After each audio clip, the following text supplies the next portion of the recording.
ნავსადგურის სახელად სოხუმი. ასე ჰქვია დაჩი ახვლედიანის სადებიუტო წიგნს, რომლის პრეზენტაციაც მწერალთა სახლში გაიმართა.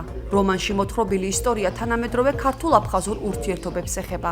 იმას თუ როგორ გააგრძელეს ქართველმა და აფხაზმა ახალგაზრდებმა ერთად თანაცხოვრება შეიარაღებული კონფლიქტისა და მძიმე 90-იანი წლების შემდგომ.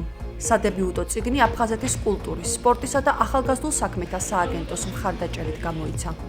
იმ გარემოს აღწერა მინდა და ყოველთვის რაც ჩვენ ცირული იყო ომის შემდეგ აფხაზეთში, რამდენად პრობლემური იყო ეთნიკური ქართველებისთვის იქ ცხოვრება და ასევე არანაკლებ პრობლემები და ბარიერები იყო ეთნიკური აფხაზებისთვისაც, იმიტომ რომ ჩვენ არასწორ რელსებზე დაგვაყენეს ჩვენი თაობა, როგორც აფხაზების ქართველები და ეს მინდოდა ენგურს აქეთ უფრო ღიად ცოდნოდა საზოგადოებას, რომლებსაც უყვართ აფხაზეთი და რომლებიც ხშირად არიან არასწორი ინფორმაციის ფერფლი, ხშირად ხდება სხვადასხვა ინფორმაციების დამახინჯება, არასწორი ინტერპრეტირება. ძალიან კარგი წიგნია, იმიტომ რომ მან კარგად იცის თვითონ ეს თემა ერთი და ლიტერატურას კიდევ აქვს თავისი გეოგრაფია.